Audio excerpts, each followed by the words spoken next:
District, and I will be your moderator this evening. This public forum is the third in a series of events being held to provide information and answer questions from families about the Hadley-Luzerne Central School District plan for reopening.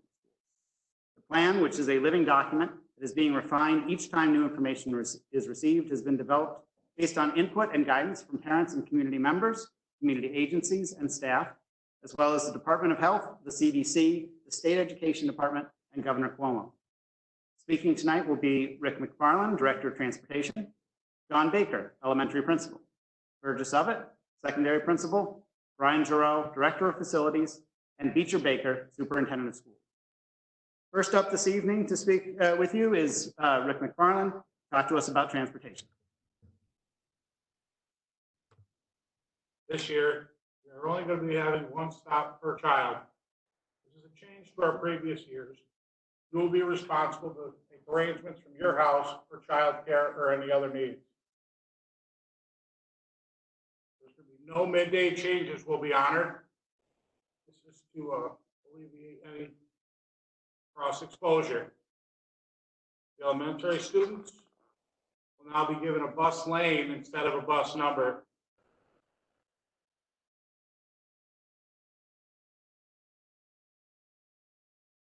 We will now have mandatory masks, and attendance will be taken daily. We will be cleaning and disinfecting the buses after each run. And now we will be loading from the rear of the bus forward, regardless of age. If you're the first stop, you will be in the rear of the bus.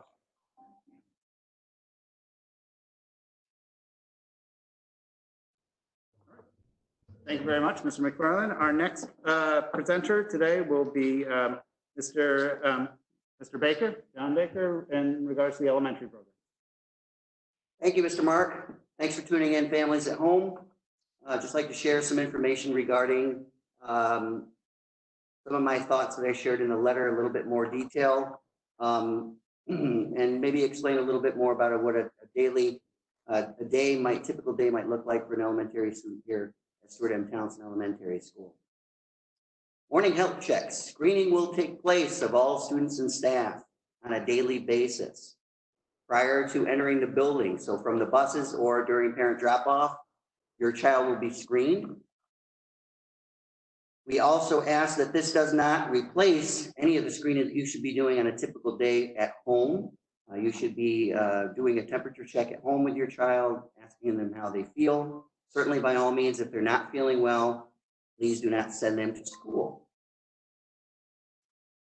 The parent drop-off loop area will be utilized for student drop-off. We ask that you do not drop off your child prior to 7:40 in the morning to ensure proper supervision. Students will remain in the LGI until dismissed to class in a staggered fashion. Students will be supervised at all times to ensure social distancing, and masks must be worn. I will be creating a short video by the end of this week and be putting that on Facebook and our school website regarding pickup and drop off and what that will look like. Classrooms will be set up with desks set 6 feet apart, following the protocols for social distancing. Staff will be trained in the use of webcams, Google Classroom, Google Meet, to ensure that students that opt out for remote learning have the same access to lessons, questions, and information as the students who are receiving in-person instruction. Yes, attendance will be taken daily, and attendance is mandatory. For the remote learners, teachers will be providing schedules that will include what specific times the students at home will need to be on, ready to go for the daily lesson. Google Classroom will be the platform used by all teaching staff to push out work, as well as for students who are in school or at home to submit completed assignments. Work expectations and grading will be the same for every student, whether they learn in person or through remote learning. If in fact parents need support with Google Classroom or Google Meet, we certainly can assist parents by creating some short how-to videos that we can push out through our website. Important date. For those parents who are choosing to opt out their child for in-person instruction, Friday, September 11th will be the day in which parents can come to the elementary school to pick up their child's device, their schedule, and other important information such as their Google Classroom passwords. That way they'll be ready to go on Monday, September 14th. We will be providing more information regarding this date on our website in the near future. Every child in grade K through 2 will be provided with a school-issued iPad, and every child in grades 3 through 6 will be provided with a school-issued Chromebook. Please know that these devices are costly to purchase, repair, and maintain. We ask that you as parents keep a close eye out for this equipment. If in fact your child begins to have issues with the device that you were provided with, you may request assistance by sending an email to help@hlcs.org. Again, we'll post that information on our website in the near future. Wi-Fi is available daily near the LGI entrance, and these spaces will be clearly marked with proper signage. Specials teachers, art, music, library, will be pushing into classrooms in grades K through 4. PE teachers will utilize outside instruction as much as possible. Otherwise, the gymnasium will be the location for PE. For students in grade 5 and 6, students will report to the specials classroom teacher for instruction. Specials for grades 5 and 6 take place, of course, at different times. Time will be available for cleaning, disinfecting of desks, high-touch areas, etc., in between classes. All teaching staff will be encouraged to use outside spaces, even for instruction throughout the school day. Students in grades 5 and 6 will move from teacher to teacher, similar to the high school model, as normal. However, staggered times will be in effect to ensure less traffic in the hallways. Staff will be directed to ensure social distancing and proper wearing of masks while students transition. 5th and 6th grade teachers will ensure proper cleaning, disinfection of desks, high-touch areas prior to the next class's arrival. Cohorts of students will also be moving together from class to class. Breakfast and lunch will be served to all students in their classrooms. Mrs. Jackie Adler, our food service director, will be providing information on the website. A letter recently has gone out, I believe, yesterday. So you should have received that letter. Also, there'll be some more information coming out on our website regarding breakfast and lunch. Any student who has allergies, we'll make sure that we provide a space for them. Washing of hands, hand sanitizer, cleaning of desks will take place prior to and at the end of each meal. Restrooms. All students will be directed that only one person is allowed in the restroom at a time. Each pod in grades K through 4 have a specific bathroom for boys and girls. Only one student again will be allowed at one time. Teachers and support staff will ensure that this takes place. Students in grade 5 and 6 will utilize the one boy and girls restroom. A staff member as well will be present to ensure that one student is in the restroom at one time. Recess will take place each and every school day. There'll be a minimum of 4 support staff members at each grade level. During recess time, the staff member will be assigned a specific class to monitor and be responsible for. Recess will take place outside as much as absolutely possible, weather permitting, although cafeterias, LGI, and classrooms may be used during recess if needed as well. At the end of each school day, specific staggered times will be set to call students by grade level to the LGI for those that are being picked up. We will be requesting from parents a list of 3 individuals that will be picking up your child to ensure their safety, as well as to keep the flow of traffic moving. The same staggered times will be used for students who are taking the bus. Dismissal is at 2:22 each day. At this time, there are no after-school activities planned until further notice. And to the utmost extent possible, there will be no visitors allowed in the building unless they have prior arrangements or appointments before entering. Again, thank you all for tuning in, and I'll just be turning things back to Mr. Moore. Thank you. Thank you, Mr. Baker. Next speaking for the secondary programs is Burgess.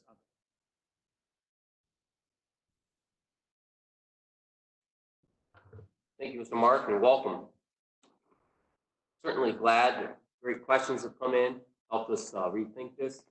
Certainly glad about our committee has put time and effort into doing this. We're going to do it with our parents and our teachers. I believe we have a pretty good plan, and I'd like to share it with you. At the high school, we are a little bit different than the elementary because we move throughout the classroom building. Therefore, we are only going to have half of our kids in at a time. So we're going to have a hybrid schedule. 7th, 8th, and 9th graders will come in together. 10th, 11th, and 12th graders will come in together. They come in on a 2-day rotation. That to help us with our labs and science. It came from the teachers for continuity, teaching a lesson, doing an activity, instead of having to teach a lesson and then wait a couple days or a day to see the students. They want them in 2 days and then off for 2 days. That being said, that means it is not a set schedule. It could be 3 days this week, Monday, Tuesday, Friday, and then 2 days the following week. We will send a schedule home of when you have to come in with your class schedule, and that should be mailed out by the latest tomorrow. Daily attendance is expected and has to be followed. If you go to virtually learning, or when you're home virtually learning, you will have to log on for every class every day. We also are going to have a semi-orientation. I will send a letter out tomorrow. On Thursday, the 10th, I'm going to schedule every class, every grade to come in at a socially distanced time to get your schedules, to get your one-to-ones for 7th, 8th, and 9th graders. They don't have their one-to-ones yet. And to see the school if you're new, talk to the counselor. We have a PowerPoint of how we're going to have rules and expectations. That'll be next Thursday, the 10th. You'll have a schedule sent home to you. On Friday, the 11th, similar to Mr. Baker, we're going to have the pickup items for the virtual learners. Friday, if your son or daughter is virtually learning, they can come into the gym lobby, get their box of stuff that they'll need to be home with. So on Thursday, we're getting our one-to-ones. On Friday, we're getting the other equipment. We also are going to have screening as you come into the building for students, staff, and visitors. Luckily, our bussers will be screened down here, Mr. Baker. Our walkers or drop-off will be screened, and that will be in the gym lobby. My walkers must go to the gym lobby door, and my bussers will go to the cafeteria door. All of the doors will be locked. We'll have security. Therefore, please drop your students off up by the Queen Anne, which is Highland Drive. Ben Rosa. Looking at Mr. McFarland, thank you. Ben Rosa. So we're going to pull in there. We're going to drop off in the transportation parking lot. Go out the same way. You won't interfere with the buses. The kids can come in, get tested with us. The front parking lot, we're going to be clear. People who need Wi-Fi access, and only staff are going in the front parking lot. That being said, if you're going to drop your students off, please don't drop them off before 7:40 if they're going to eat breakfast. 8:05 if they're not eating breakfast. We have no place for kids to wait anymore like we used to. 7:40 if you're going to have breakfast. 8:05 if you're not going to eat breakfast. We will have to wear masks in the hallway and wherever we can't socially distance. Some classrooms we may be able to. Most we will not be able to socially distance. Your students will have to wear masks in the classroom or even when asked by a teacher. So again, if you're can socially distance in the classroom, we may not have masks. More than likely, we will have masks in the classroom. We're not going to use lockers to start of the school year. It came recommended by DOH and SED. It's one more place kids congregate. It's one more thing our cleaners have to clean and disinfect every night. We will not be using lockers. We know that stuff will be carried. Try to minimize it, and our teachers will try to minimize what is needed. Breakfast will be served. Breakfast will be a grab and go. The bussers, as I said, will come in the cafeteria door. The walkers will come in the gym lobby door. It's a grab and go. We're going to have the gym lobby and the gymnasium set up so we can socially distance, get a quick bite to eat before we go to our classes. Lunches, same as the elementary, will be going to the teacher's classroom. Your son or daughter will be scheduled to sit with a teacher to eat their lunch. Jackie Adler will bring the food to the classroom. There may be 5 to 10 kids in there. That way we can socially distance. Pick up and drop off. Oh, Ben Rosa, just like I said, we got it. 10th period this year, we will not have a 10th period. We need to get the students home with 1 bus run. There's no after-school activities. Our building should be cleared by 2:36, where cleaners can come in. If we need extra help, we're gonna have to do it on Google Meets, study halls, or make arrangements with the teachers. But again, there'll be no second bus run. There'll be no activities, no students in the building past 2:36 at the high school. We will also stagger the exit times. We can't necessarily control entrance, but the buses will be staggered coming up to me. We'll stagger buses leaving. I will call a grade level out at a time. There'll be less transition in the hallway. Visitors to the building, again, we will not have any visitors to the building unless it's absolutely necessary and they have an appointment. We can use phones, Google Meets, all sorts of other activities that we could use other than coming into the building. If you come into the building, you will need to be screened again. One of the questions that, keeps coming up to me through the email is, can I send my son or daughter every day? No. The only ones that are going to attend every day are the students Mr. Mark will talk about with IEPs, or a student that may have an extenuating circumstance and can contact me individually. Everybody will have a one-to-one device this year. 7th through 9, we're getting them on Thursday. If they're broken, please contact help@HLCS.org or see Mrs. Allen in the high school office. We'll get them fixed as soon as we can. Again, grades are going to be back the way they were. It's not pass-fail. Grades will be as usual.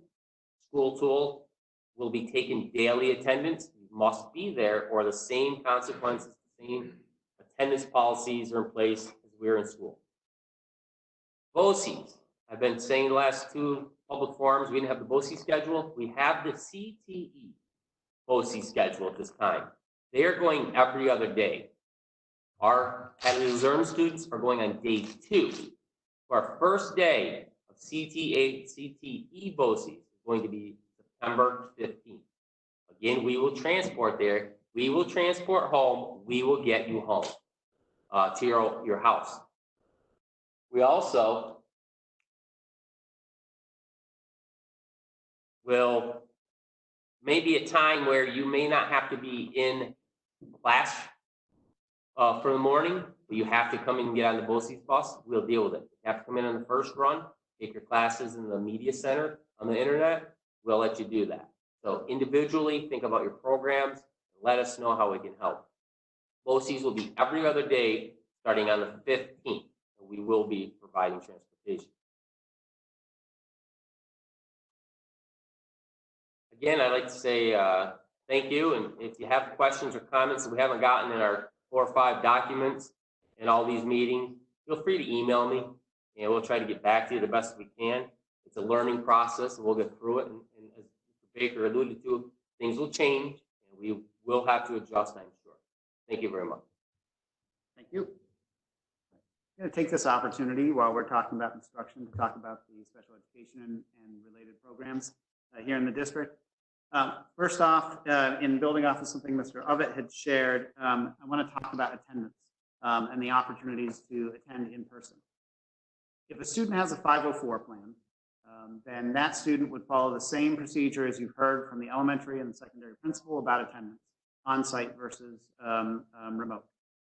The students who have an IEP, an individualized education plan, those students will have the option to attend every day for instruction.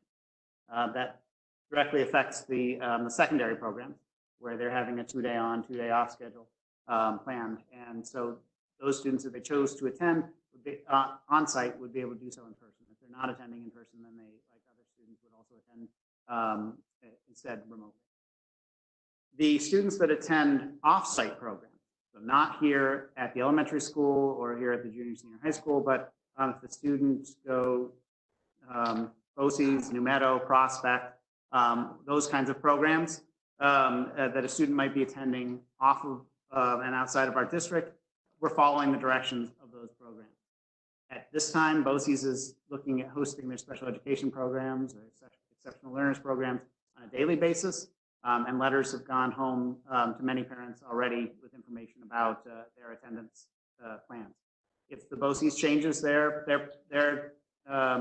hours or their days of the week, or the other programs do, we'll be informed along with you, and we'll make the necessary adjustments.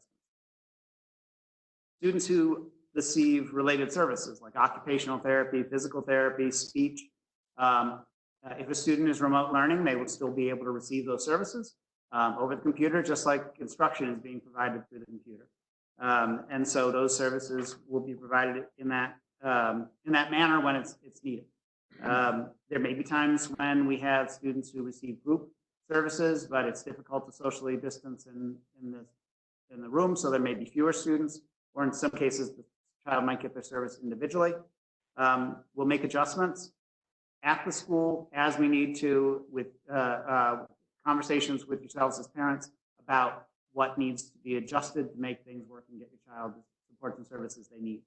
If necessary, outside of what the state government allows us to do with flexibility and changing to address the needs of COVID, we may need to have an adjustment to a program without a meeting, to an IEP without a meeting, or we may need a formal meeting, in which case I emphasize calling in for those meetings, but we're always, for those situations where you would like to be here in person, we'll make arrangements to do that.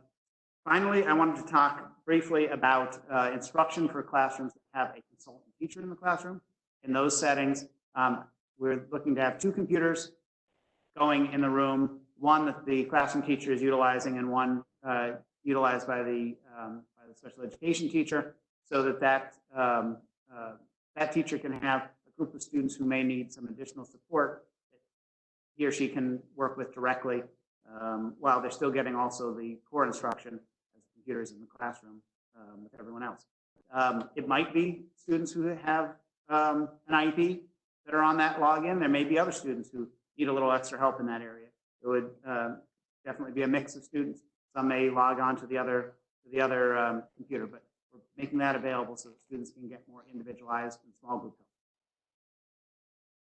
Next speaking will be Mr. Giroux. Brian Giroux will be talking about facilities. Thank you, Robert. Cleaning and disinfecting is our top priority. The district has added additional cleaning staff to an already established, competent, and well-trained team. We will be cleaning the highest priority areas, restrooms, and all the high-touch areas on a continual rotating basis throughout every day with full cleaning and full disinfecting nightly. The equipment the district has on hand is the best and most current on the market today, and our inventory is fully supplied. There will be hand sanitizing stations positioned throughout the school, and all staff will have access to any materials needed for desk chairs, door handles, etc. We will be taking the water fountains offline for safety and hygiene reasons. We will be providing bottled water for all the students, and all the bottle fill stations where the district has them, where it will remain in use. The district also took the initiative to go to the highest rated air filter available and compatible with our HVAC systems in both schools. We will be using a MERV 11 at the elementary and a MERV 13 for the high school. Air filters, in case people aren't familiar with the terminology, they're rated on an efficiency reporting value. So the higher the number, the more particles they take out of the air. Hospitals are typically around a 16. So 11 and 13 for the both schools. I was happy that we were able to get that good and quality of a filter. All of the HVAC systems will also be on the highest outdoor air exchange rate feasible. Everywhere possible, we're going to try and introduce as much fresh air to all buildings. The district will have appropriate signage positioned throughout both schools. We will have 2 temperature kiosks, 1 at each school, either positioned at the main entrances or wherever the administration needs them the most. And we will also have on hand digital, handheld, no-touch thermometers. And our goal is to continually provide the best learning environment possible. Thank you.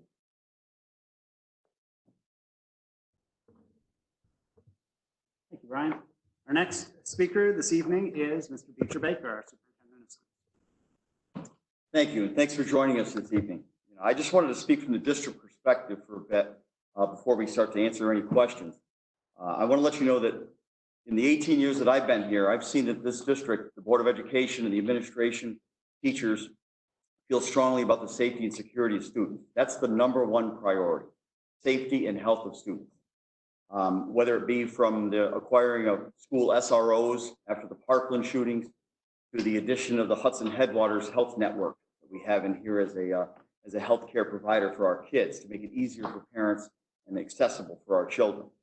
That has always been our #1 priority. And so in developing this plan, along with the committees that we worked with, whether it be the larger district committee or the subcommittees that each building ran, when we developed that plan, we did so utilizing the Department of Health guidelines. There were 2 sets of guidelines that were sent out to districts within New York State. One was from SED, State Ed Department, and one was from the Department of Health. We have prioritized the Department of Health guidelines over SED. They are a more stringent guideline, and to us, a safer guideline in how we look at our business. One of the things we decided to do early on was change the start date of school. So the start date of school this year for students will be September 14th, which is a Monday, September 14th, a little later than normal. And the reason for that is we wanted to have 4 superintendent's conference days prior to the start of school with children so that we could provide as much training for our staff as possible. We wanted to ensure that our buildings were as clean and ready to go as possible. We had our act together and before we ever brought children into the building, so we wanted a little extra time to do that for preparation. I will let you know that today I was contacted by the Department of Health. I'm sure it's probably in the newspaper now, but there are 0 cases of corona in Warren County. 0 cases at this time. I think that's an important figure to look at. I also think that the fact that the positive test cases yesterday in the capital region, which we are a part of, is at 0.8% positive. As of yesterday, and it's been hovering around 0.7 down to 0.3 up to 1%, but very, very low. That is the standard we want, and that's what we will try to maintain. When I look at our buildings with the right ingredients, such as screening of our children and staff, wearing of masks, disinfecting, the filtration system that we put into place, and social distancing, we can be safe. And that's what we're going to try to do and maintain that standard. We feel that that's the most important part. Transportation is one of our biggest issues that we have. No offense to Ricky, but with proper social distancing, it's very difficult to maintain the number of children on the bus that that normally ride to school. So we are encouraging parents, if you can, to drive your child to school or children to school, if you can. We understand there are circumstances where that can't be done. Work is necessary, and we understand that. But in those situations, that would be helpful so that we can maintain the proper social distancing on the buses as well and maintain safety. That's all I have for you right now. We're going to answer some questions, though, and I'm going to turn it back over to Robert. Thank you. We have a few questions that have come in. I'm going to share those, starting with ones that we've received by email in the last 24 hours. Could use of lockers at the elementary level be considered due to concerns with allergens, like smoke or pet hair coming in on book bags, smell, and germs coming into the classroom on back. Certainly, as Mr. Ovett mentioned, the guidelines are certainly telling us that lockers should not be used. However, we will be assigning lockers to students at the elementary level with my hope that depending on the weather, temperature, we also understand that in our elementary school, the kids utilize recess. We're going outside when it's 32 degrees. As we get farther into the school year, into the colder months, students are going to be needing their jackets, their boots, their gloves, hat and gloves, to stay warm and get outside in the fresh air, which is definitely needed. So the goal would be initially, hopefully we're not going to use the lockers as much as possible. If they have just a light jacket in the fall, they can maybe put that on their desk. But ultimately, lockers will definitely have to be used. Thank you.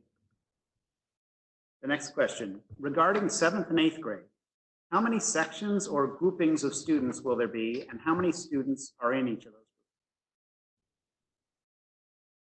Our average class, 7th and 8th grade, has 60 students in them. We have 3 sections of math, ELA, social studies. That's about 20 in a classroom. Then I'm going to take our opt-outs, which was supposed to end yesterday, but if they want to keep coming, bring them, because on Monday, Wednesday, tomorrow, and Thursday, then I'll do final class list. If you're still considering opting out, call the office. This is Alan Rich on the list. So I have 20 students in each 7th and 8th grade classroom before virtual learners, which is about 10 so far that wanted to come out. That's 16 in the classroom. So right now it looks like masks, unless we can move them. So we definitely have 60 kids, 3 sections in the 7th and 8th grade. I'm going to come back to you for the next question. The next question is in regards to the planning committee that developed the plan for the 2 days on, 2 day off schedule. If the committee had considered the possibility of having the same 2 days every week, grade level being Monday and Tuesday, different grade level is Thursday, Friday, if that was discussed at all. Yeah, absolutely. They threw those ideas around for an hour or so during the meeting. We were adamant to have 2 back-to-back. So labs, carryover lessons. Even if you see your students on Friday and that's your first day, like it is in the first week, and Monday's your next day. So we were adamant to have 2 back-to-back days, which there were pros and cons to everything. But that did create the most continuity for my block of labs in bigger classrooms. So yes, they bantered it, and this is what we came up with. Thank you. Next question is about the electronic devices that we are providing for students. Will the electronic devices issued to students be brought back and forth between home and school, and will a protective case be provided? Yeah, I can answer that. This is Lenny Locke, the IT coordinator at Hadley-Luzerne School District. For grades K through 6, devices will not go home unless the child is an opt-out virtual learner. For grades 7 through 12, the devices will go home as per the schedule, and they will be provided with cases or bags to transport the devices back and forth to the school district. If we go full virtual, they will keep them at home until the duration is over. Thank you, Mr. Locke. The next question is elementary level. How will movement in the hallways be managed to reduce exposure? Sure.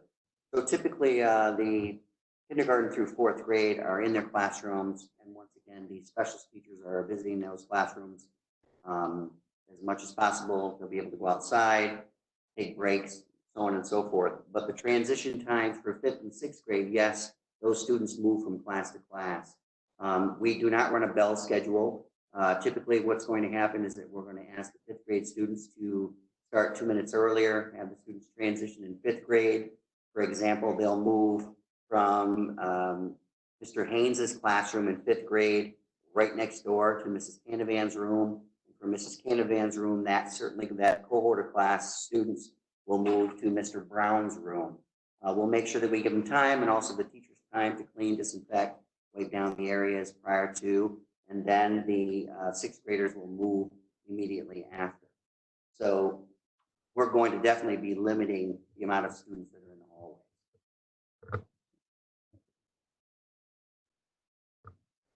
The next question is it mandatory for students to be COVID tested before they can start school?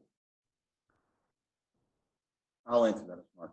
No, it is not mandatory that they be COVID tested before they start school. The only time that we would ask for something like that to take place is if a child is showing symptoms while here at school during the school day. We will always ask parents to do so because that child would end up going home at some point during the day. We do have COVID testing available here at the school district, which we would be the only school district in our BOCES to be able to offer that. And it's because we work with Hudson Headwaters in that format. So we think that's an important piece for parents to know and understand that we do have that. So it could take place. I know that's probably one of your questions too, is that could take place on the very day that symptoms are shown. So we could do that. So in a lot of cases, if a student has symptoms at home, they're not going to be sent to school. But if the Correct. symptoms show up at school for the first time, they could potentially be tested on site the same day. That's with parent correct. permission. That is correct. Yep. Those are all the questions I've received at this time. If there are, well, I'll get into that in a minute. Let me ask, is there anyone here in the room who at this time wants to add any additional thoughts before we move forward? I just have one, if I could. Just to give parents, and I've talked at the other virtual forums of scenarios and so on, but a scenario about the screening and what we're looking for. So we would expect that the child be screened at home prior to ever sending them to school, that a temperature would be taken and questions regarding how they feel that day and so on before they ever come. If any of those things are, I don't feel well, or my temperature, or they have a temperature of 100 or above, then we would anticipate they would not be sent to school. If, however, or when they come to school, they will be checked on the bus. If they ride the bus in, they will be checked there on the bus for a temperature. If they check out at 100 or above, they would be double checked again by the school nurse outside here of the building, the elementary school. So there would always be a double checking of that scenario with the temperatures. If they have 100 temperature or above, at that point in time, after double checking, they would be sent to what we call an isolation room. They're isolated from the rest of the children at that time, and a phone call home would be made. It's important for parents to remember that should a child contract a temperature during the day or not feel well during the day and show signs or symptoms of COVID, they're going to be sent home. So that's important to understand. And a lot of times, the signs and symptoms of COVID are very similar to signs and symptoms of the common cold or the regular flu or something like that. So, but we certainly can't determine that, and we have to err on the side of safety. So in that situation, they would be sent home. So it's important for parents to understand that there may be more phone calls or pickups than there have been in the past due to the safety and security measures that we want to take with our children. Thank you. All right. So I'd like to thank everyone who's been a part of the planning process, everyone and that includes people who have filled out surveys, who have taken part in the actual committees, who have sent in questions, and everyone who is in this room tonight who's taken the time to share this information with you. We're all open to those questions moving forward. I also want to thank you for joining us this evening and for working with us as we prepare to bring our students back to school in September. If you have any additional questions, please continue to use the questions@hlcs.org email address. And with that, this concludes our session for this evening. Thank you.